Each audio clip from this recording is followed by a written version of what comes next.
Hello and welcome back to another episode of Unboxing the Trends. I'm your host, Tim Ranagan, and I'm joined once again by the host of Unboxing Logistics, Lori Boyer. Lori, it's great to have you back. We've been gone for a couple months. How have you been? How's your summer been? Have you been up to anything fun lately? I am so excited to be back. I mean, is there anything more fun than unboxing the trends and learning about logistics, Tim? But no, I have coming up my first ever trip to Canada. Whoa. That's exciting. That's in August. But other than that, we had a little family get together for my mom's 75th birthday. That was super fun and just kind of trying to stay cool from the Texas heat. Yeah, I bet. Well, happy birthday, Mom. It's good to be back with you, Lori. Let's go ahead and jump right in. I know we've got a lot to talk about since I believe we missed June. So a lot of trends coming up over the last couple months. Let's just start with that. What have you seen? What have you heard? What's some of the biggest news happening in shipping and logistics? Oh, it's been a pretty remarkable month for automation and last mile innovation. First, Amazon hit a really cool milestone. They've now deployed over 1 million robots in their warehouses. They're Wow. actually at the point now where the number of robots they have outnumber their human workers, which is crazy. We've talked about kind of the robotic futuristic world, and it's not really theoretical. It's kind of reality. Yeah. We're also seeing when it comes to robots on this kind of automation and robot trend in the warehouse, DHL just this last month announced rolling out thousands of stretch robots, Boston Dynamic stretch robots, I think they're called. It's going to automate all of their truck unloading, which is really cool. So, kind of keeping a close eye on warehouse robotics going on right now. Last mile, though. So, we talked about automation in the warehouse. Also, this in June, Walmart, in conjunction with a company called Wing, announced the largest drone delivery expansion that we've ever Wow. seen. So, 100 new stores across a bunch of major metro areas, including Houston and Atlanta, a bunch of places, um, are adding to this drone piece. So, it's a clear sign if you've been around and watched me on anything over the last couple of years, you know that I'm kind of a drone lover, a secret drone stan, as the kids would say. So just kind of moving past those, though, just that novelty stage, it's expanding into something that people are starting to use and expect. So I think overall, kind of that theme that we're seeing in June, and I think it's an interesting month as we're moving, it's early enough before peak season hits. We're seeing automation. It's here. This isn't a futuristic, it's coming. It's already here.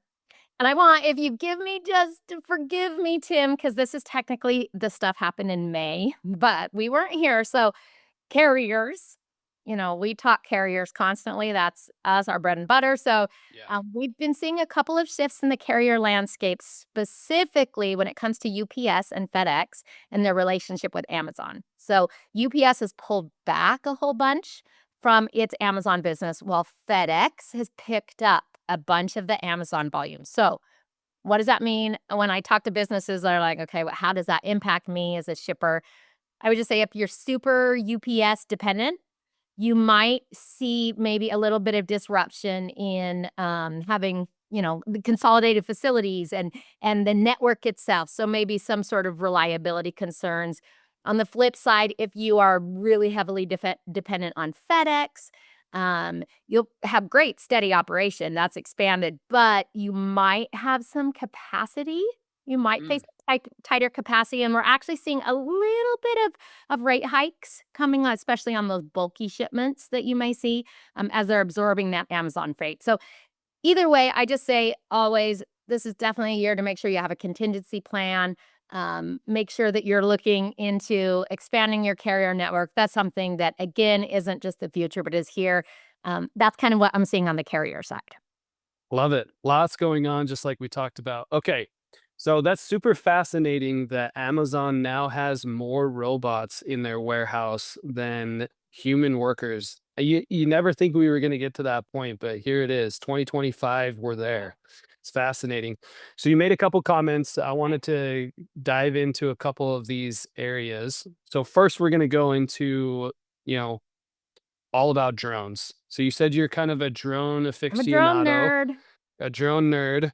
So, okay, Lori, lay it on us. What do you think is the biggest factor that may decide whether drones see a huge uptick in being a delivery method or if it fizzles out? I feel like we've been hearing about drones for like the last decade, and maybe now we're starting to see some of that technology take effect and more companies start to adopt that as an emerging technology. But what are your thoughts? What's going to help Yeah, it gain traction? What's going to maybe see it fizzle? Tim, right on the nose with that. Every time I bring up drones, half the people roll their eyes and they're like, whatever, drones are never going to work. And some of them are nerds like me. I just really love technology and like to pretend I'm living like with the Jetsons or something.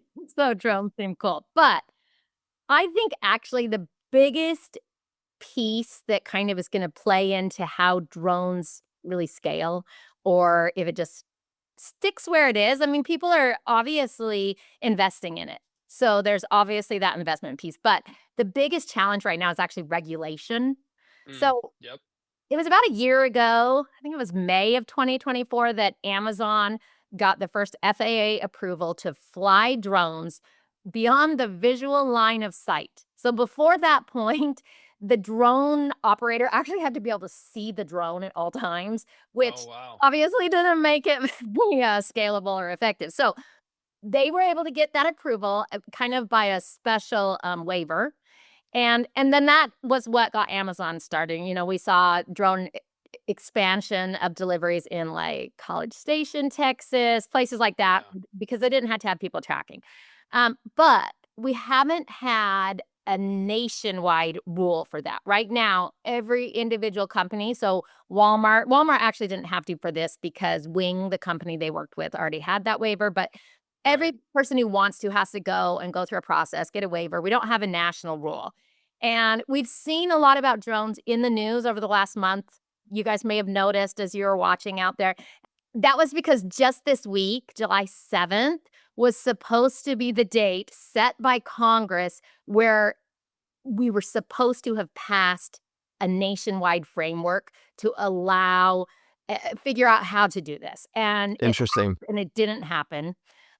So obviously that's made it a little bit more complicated. I don't know what the FAA will do moving forward, but I think if regulators stay cautious, and they often are, expansion is going to be slow. So Yeah. if on the cost side, obviously it's got to be a moneymaker. So if drone delivery is cheaper than a regular van drop off, it will work. If it is not cheaper, it's gonna stay really niche. And so I think in the next couple of years, let's just keep an eye on it. I think we'll see drones thrive really in those dense suburban areas where there's high Yeah. volume demand, maybe high cost SKUs, things like that are gonna really play into the drone um, arena, but not all. So yeah, regulation and cost. Just keep an eye on it. And someday I'm gonna get my first drone delivery, and I'm gonna take a picture and celebrate. Seems like those are always the 2 factors that come into play with anything, regulation and cost. So it's right in line with pretty much everything else. You So know, what's true. really cool is, I watched a video of, a drone display for the 4th of July, and it was basically a King Kong silhouette climbing up the Empire State Building, but Ah, they were all drones. So, if they don't make it in the shipping and logistics and delivery aspect, they still can, stay in their niche of, drone shows. I appreciate that, Tim. I can love drones in all kinds of arenas. There you go, there you go. All right, Lori, let's switch gears a little bit. We're gonna Okay. still stay in kind of robotics, but I wanna talk about, robotics-enabled warehouses, okay? Okay. So if we have listeners right now that are wondering, we wanna start automating, we're not really sure how we get into that game or how we get into that space. What's step 1 or what are some recommendations that you may have, Lori, for them to kind of take that first step into, enabling robotics within their warehouses? Great question, Tim. Obviously, it's easy to look at Amazon's million robots and Yeah, massive investment and think, "Ooh, I'm in exactly. trouble. I don't even have one robot." My advice is to pick one of your workflows. If you've listened to Lori Boyer, I'm always about picking one. So pick one workflow. Look for one that is repetitive and measurable. Mm, Repetitive and measurable. Maybe your trailer unloading, your goods to person picking, something that you can easily measure. And then get some automation there. Do it in a single case, prove the ROI on that single use case, and then continue to scale. I want to make a little note here. We need to get automation. If you have the smallest warehouse, there are still amazing things you can do with automation. yeah. Um, even if you have the most massive, like some of those huge Amazon ones, um, those small ones can make a big difference. I want to say though, don't forget the people side. Sometimes we get Mm, so excited about the tech, but you know, Amazon, in addition to having a million robots, have talked about that they are working on investment in upskilling hundreds of thousands of employees to work with. wow.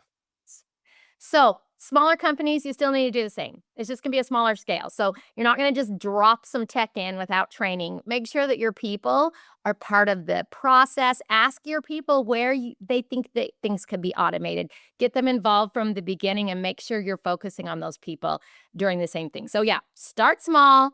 Don't get overwhelmed. Make sure it's repetitive and measurable.